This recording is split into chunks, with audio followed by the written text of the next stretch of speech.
Fan Mo is a seemingly average boy who lives in modern-day China and is still in high school.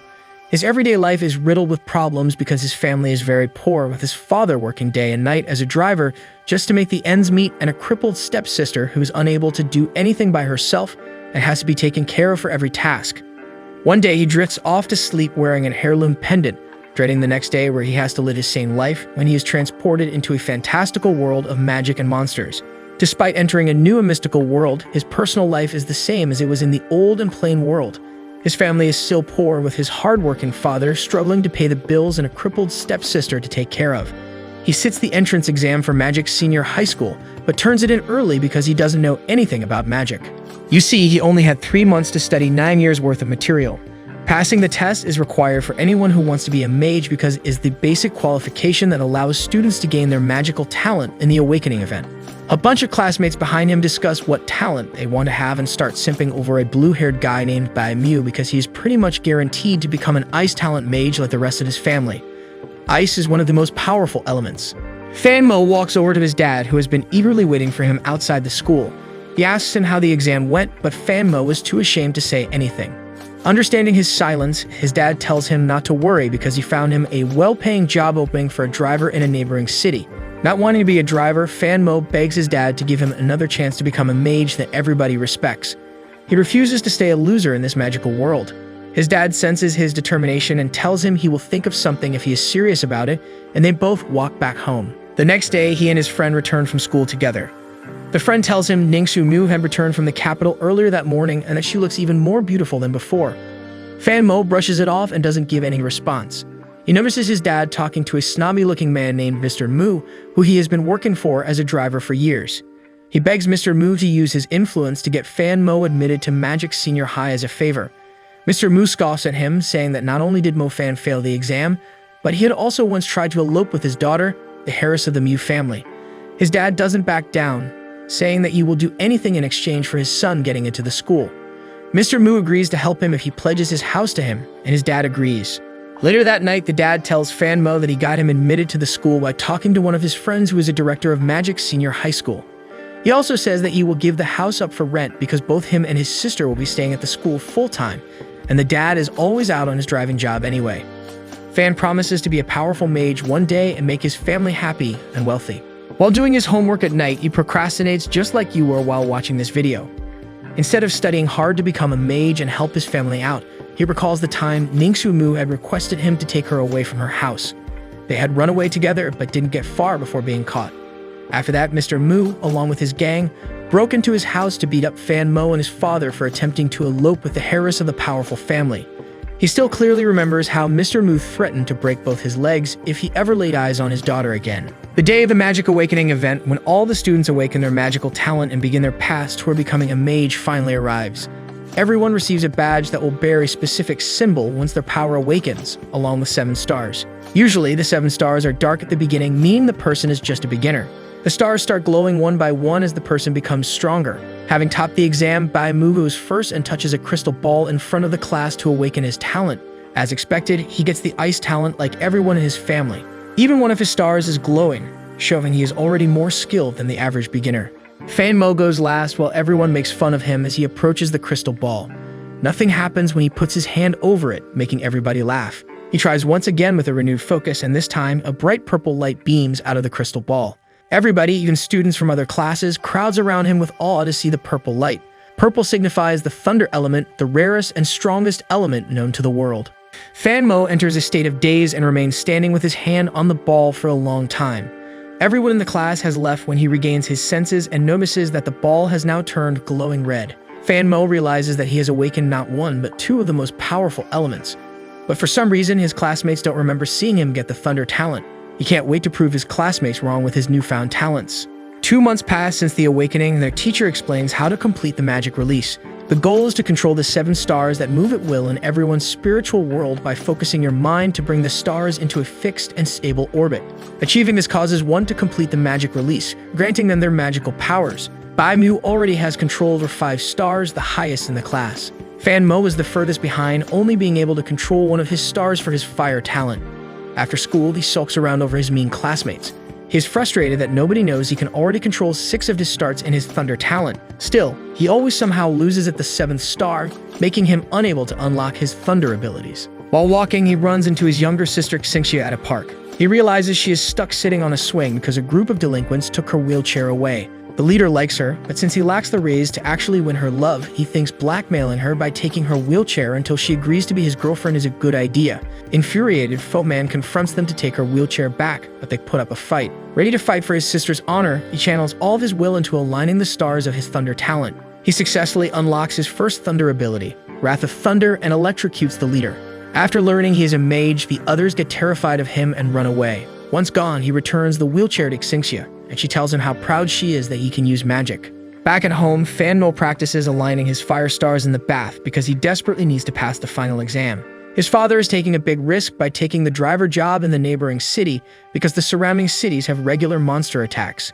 His father would be defenseless in such a scenario as he is just an ordinary, non-magic person. Xingxia asks him how he learned to use Wrath of Water so quickly. She suspects he joined Black Curia, a cult that helps people master their skills quicker. He reassures her that he was only able to do it because he practiced a lot privately. Once she leaves, he realizes that he can't show his thunder power to people just yet because it would raise such suspicions. The thunder talent will be his trump card while he practices hard to master his fire talent in time for the final exam.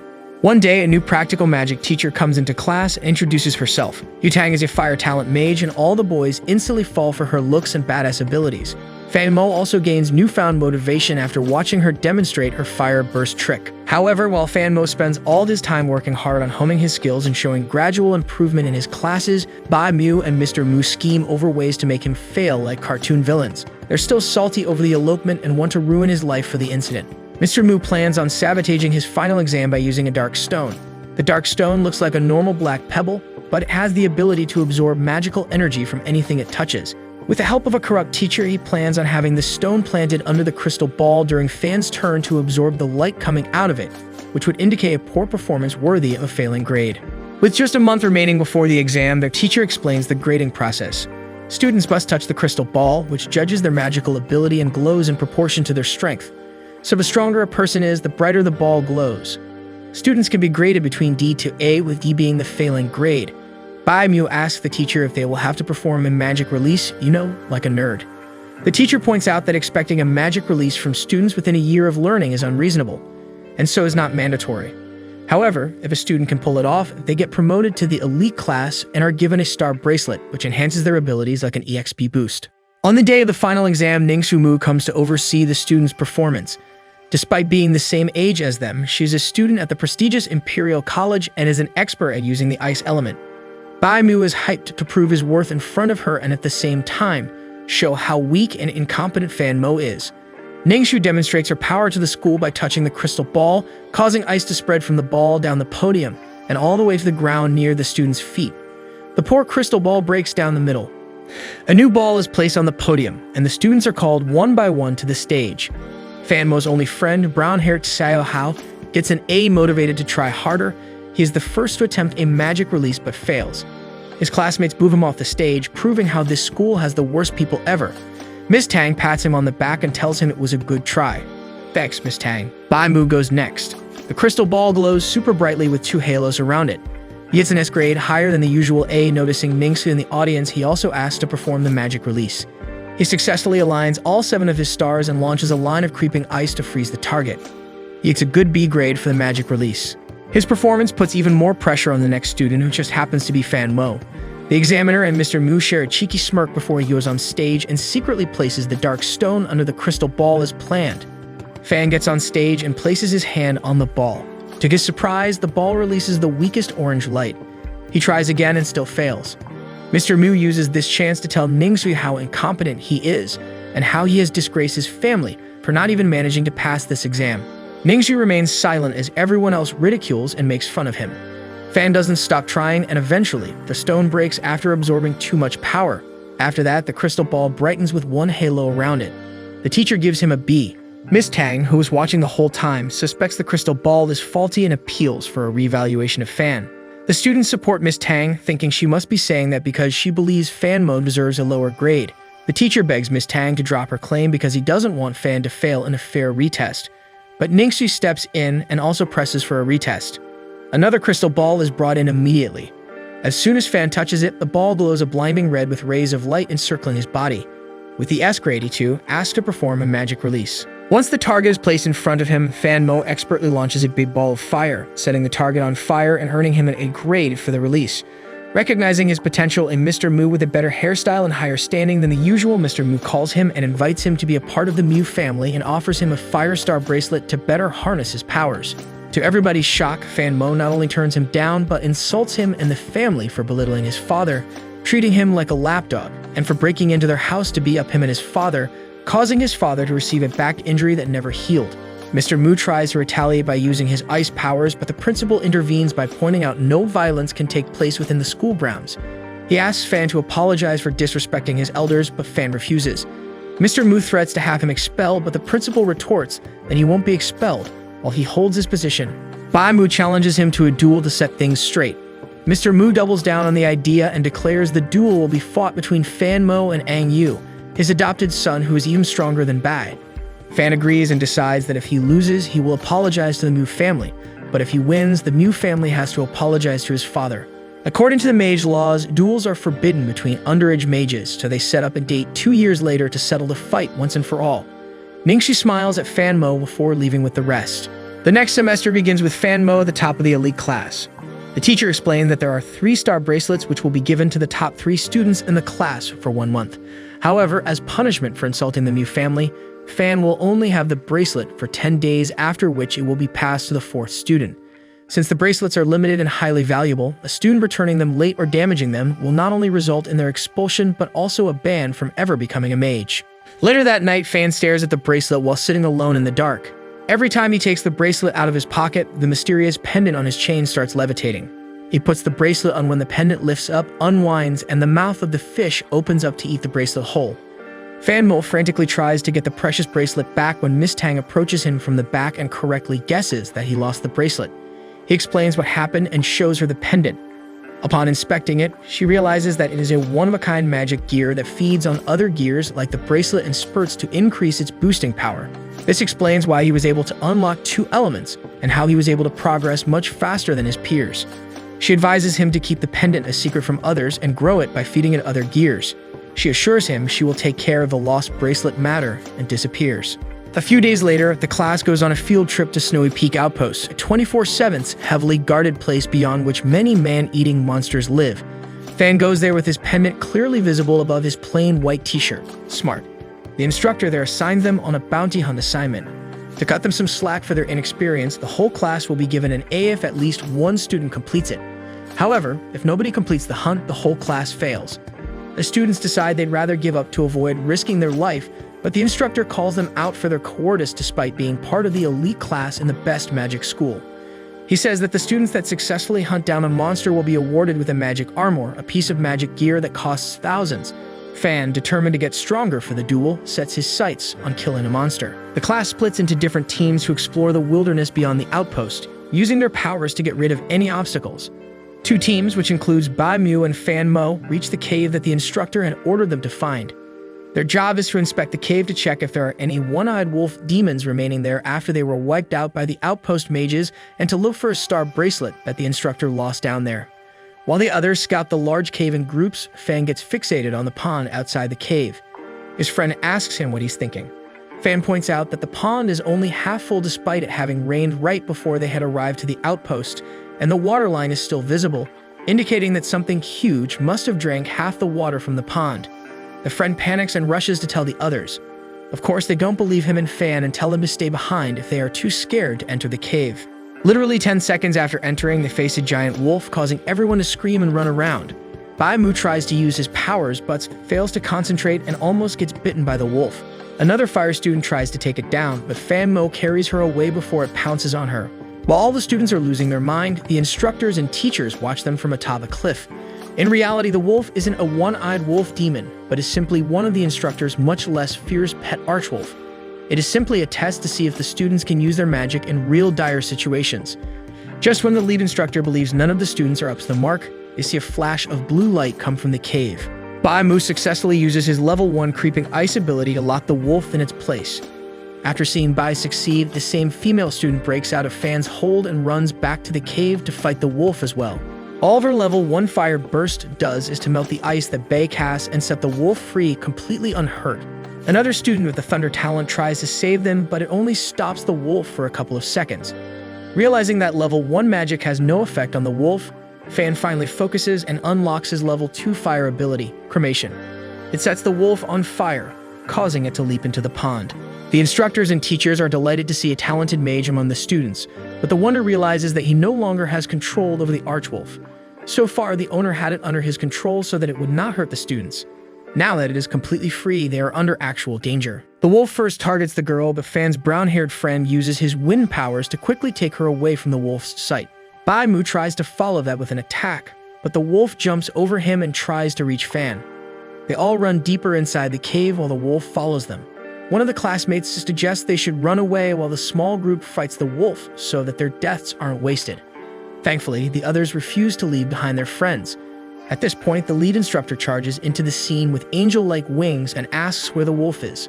Fan and his friend flee from the wolf with the help of his wind powers, but the wolf ends up hurting the friend when he tries to protect Fan from an attack. Angered after seeing his friend get hurt, he faces the wolf head-on, this time with his thunder talent. The wolf slows down after being electrocuted when Fan notices a giant spike hanging over the wolf. He uses his level 2 fire powers to make the spike fall and pierce right through the wolf's body. Once the wolf collapses on the ground, a small white orb comes out of the wolf and gets absorbed by his pendant. He doesn't waste much time thinking about it and rushes to his unconscious friend's aid. The lead instructor catches up to them and is shocked to see the wolf dead. Fan explains that he used his fire powers to make the spike kill it, but the instructor is still skeptical over how the Archwolf failed to dodge it with its razor-quick reflexes. Fan waves off his wonder by requesting help for his injured friend. Fan and the instructor start moving towards the exit, with the friend on the instructor's back. They run into the rest of class and teachers who came looking for them midway. They ask where the wolf is to find out that it is dead. Everybody assumes idiot instructor had killed it, and the owner demands to know why he killed it even though it wasn't a real threat to the experienced instructor. He explains that it wasn't him but Fan Mo that had killed it before he found them in the cave. Everybody finds it hard to believe how a mere student can fight a monster to death, with some still suspecting the instructor had ended its life. The owner runs to his pet's corpse and starts crying while hugging it tightly. The wolf didn't deserve to die for this school test. Nevertheless, this is the event that makes all of his classmates recognize Fan Mo's strength. They finally praise him for his abilities and thank him for saving their lives. Miss Tang points out how if the wolf wasn't under control in the beginning, those who weren't able to use magic to protect themselves would have died. In real life, monsters are merciless beasts that kill indiscriminately, and they must learn to face their fear and fight them. The lead instructor announces that the students who manage to use magic against the wolf get special recognition for their courage, and the whole class gets an A for passing the test. Fan Mo gets an S grade and a magic armor for being the one to kill the wolf. During the award ceremony, the head even invites Fan to join their institution in the future for a comfortable life. However, his mind has been busy figuring out how Fan actually managed to kill the wolf. He remembers noticing how the ground was scorched around and below the wolf's body and how the wolf's face had strange black marks. His thoughts are interrupted by a guard who alerts him of Bone Wolf demon spottings in the west of their territory. He quickly gets into action and orders all the guards to find and kill the monsters. 2 months after the field trip, Fan Mu continues practicing his magic. After the wolf attack, he realized level 1 magic has no effect on monsters and that he needs to work on powering up. He had been spending all of his time practicing his fire talent so far to show his abilities to others, but he also needs to improve his fire talent to get it up to level 2 at least. If it hadn't been for the giant spike, him and his friend would have died in the cave. According to Miss Tang, his pendant accelerates his progress by absorbing other gear, spirits, and monsters. If he is able to absorb more, he can upgrade his pendant to a spirit gear level, which can give him a 40% boost compared to the current 20%. So he decides to become a bounty hunter to earn money to feed his pendant and gain combat experience. The next day, he walks into the bounty hunter's hall with a black mask on to cover his face. The bounty hunter's hall is where the latest bounties with their money prize are listed for bounty hunters to pick from. There, he overhears a man give advice to a young mage about what gigs to take. He approaches him to ask him if the monster hunter group is recruiting, to which the man points to a long line of applicants. The man advises him to save his time and look for simpler jobs, as the monster hunters are highly selective and only seasoned mages get in. Fan still wishes to join because the monster hunters fight monsters in the city, and remaining in the city would be most convenient in order to attend his classes as well. The man says that if he has the fire talent, it'll be much easier to get in. He asks if it would be easy with thunder, and the man laughs, thinking he's joking. Since thunder is so rare of an ability, even a newbie can get into any group. With this information, Fan gets in line to apply for the opening at Monster Hunter. Everyone before him gets rejected, causing the captain to get frustrated over the inexperienced applicants who underestimate the skills required to be a part of the group. For Fanmo's turn, the junior employees ask him about his qualifications and almost turn High away for not even being a certified hunter. However, he demonstrates his thunder talent to them, causing them and everyone in line to gape at the sight of an element they've never seen before. The captain bursts through the door and welcomes him into the Monster Hunter group, ignoring his inexperience and dismisses all the other interviewees. He starts introducing Fan to the main members, starting with the deputy, an ice mage named Tang Kai. Fan recognizes her as one of Ningxu's cousin and hopes that she doesn't recognize him. The rest of the introductions are interrupted by intel that a girls' junior high school is under attack by demons and that one student is missing. The captain asks Fan to go back home, but he asks to join them on their mission, to which the captain agrees. On their way, he keeps trying to call his sister because she's a student at the school under attack. He worries that his sister could be the one missing. Once they arrive, the captain delegates different duties to the members and instructs Fan to inspect the canteen. At the canteen, Fan gets jump-scared by his phone's ringtone. He answers it to hear his sister's voice. She explains that she forgot to take her phone during the emergency evacuation and is using a payphone to contact him. She says that although she is safe, she had sensed something lurking in the dorm. While evacuating, she spotted a girl walking in the opposite direction towards the canteen and is worried about her. He reassures her that he will look for her and ends the call. Right after hanging up, he makes eye contact with a huge one-eyed blue blob of a monster. It shoots a beam of explosive light toward him, but he is able to duck and dodge it, causing the window behind him to break and the surroundings to catch fire. This alerts the other members and they quickly arrive at the scene.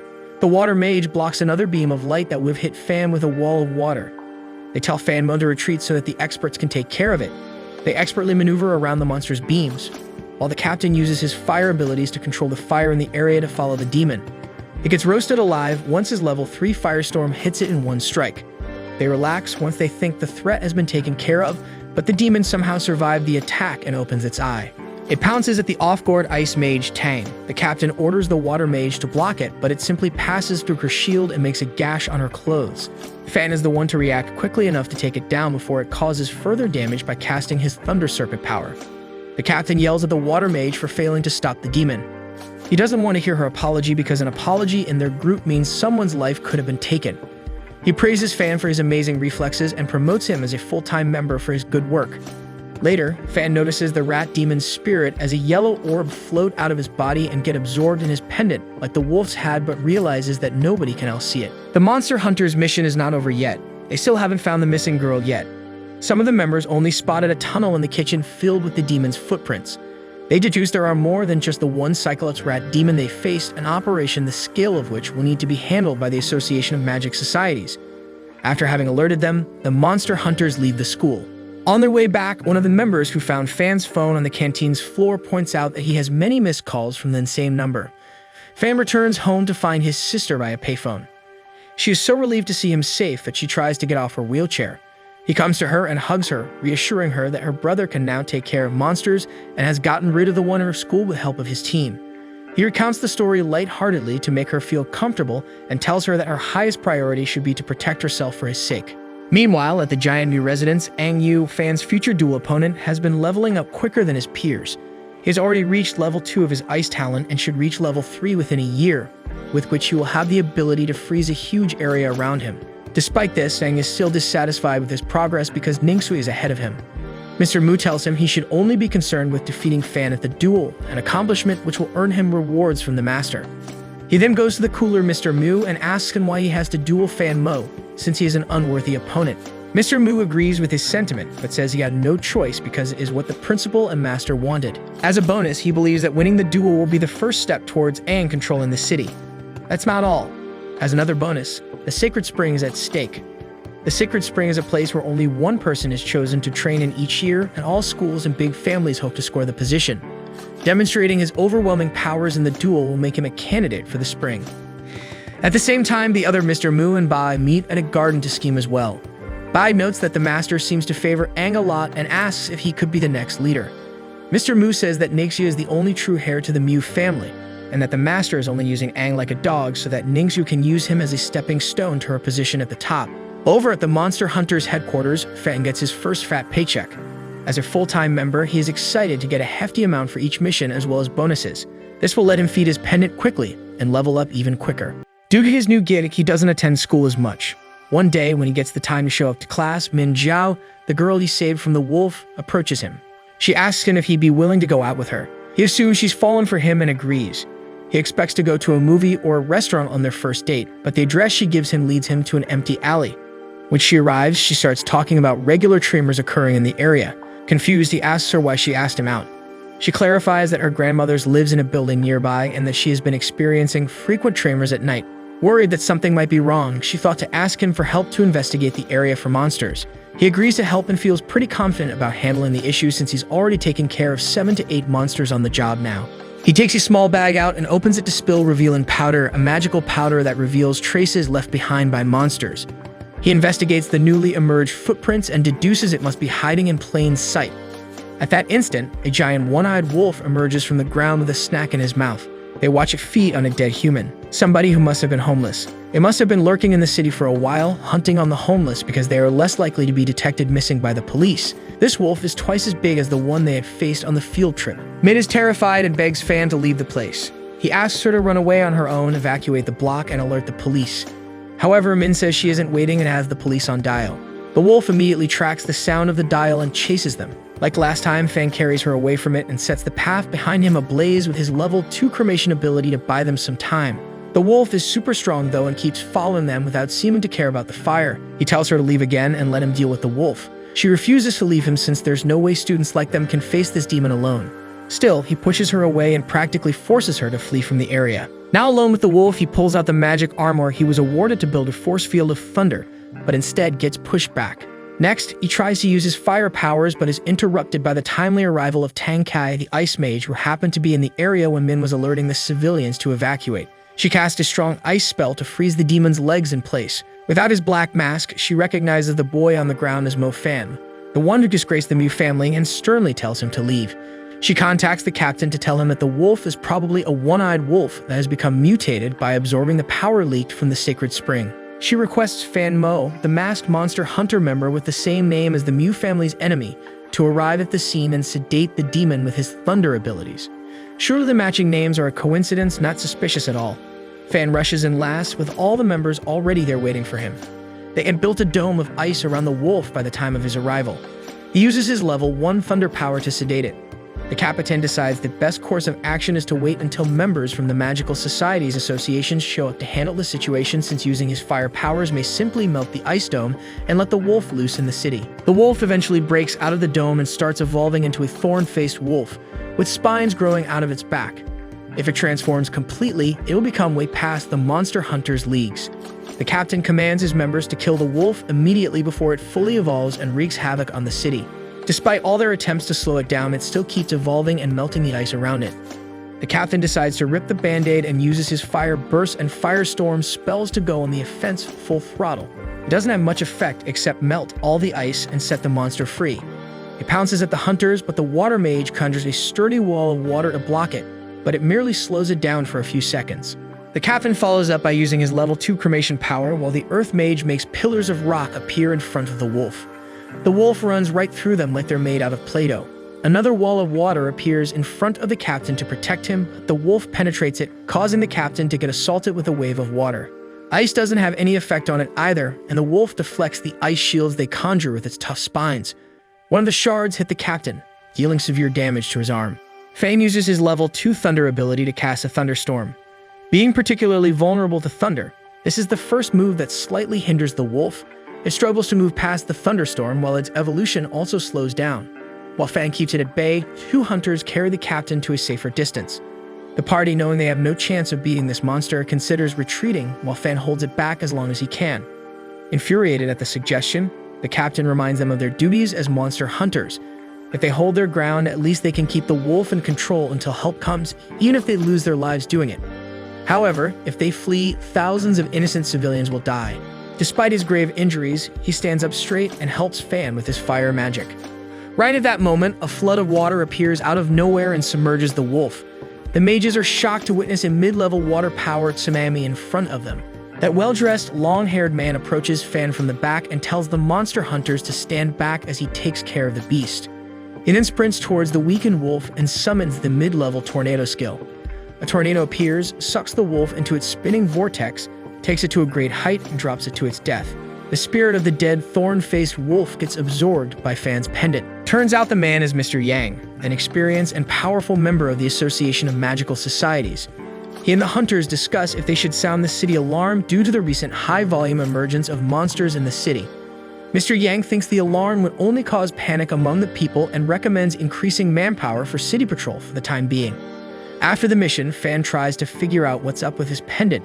It has become heavier and bigger since it absorbed the wolf's spirit. While looking at it, the pendant starts glowing a bright blue. He guesses this must mean that it has leveled up to spirit level. With this new level, he will be able to progress even faster and might even reach level 3 in both his fire and thunder talents by the time of the duel. All things seem to be going well for him.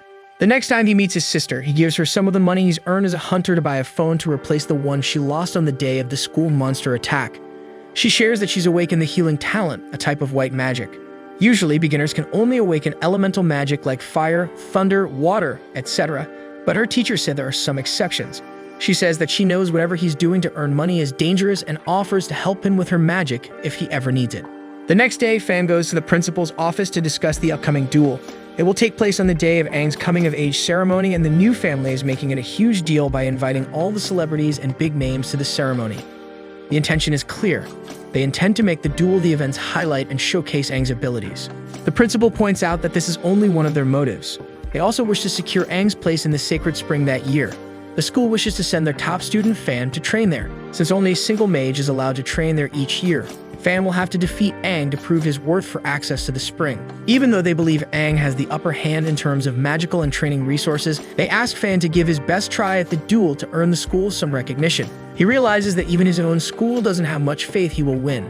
Still, he stays determined to win, restore his family's honor, and enter the sacred spring to become a mid-level mage. The day of the coming-of-age ceremony is fast approaching. Master Mu tells Ningsu how he has put so much effort into Aang's development so that he can ultimately become Ningsu's loyal assistant. She is destined to control even more than just this city. She asks him if the duel must take place publicly, to which the master replies that Fan has caused extreme shame to the Mu family and must be shamed publicly as well. She excuses herself and leaves the room.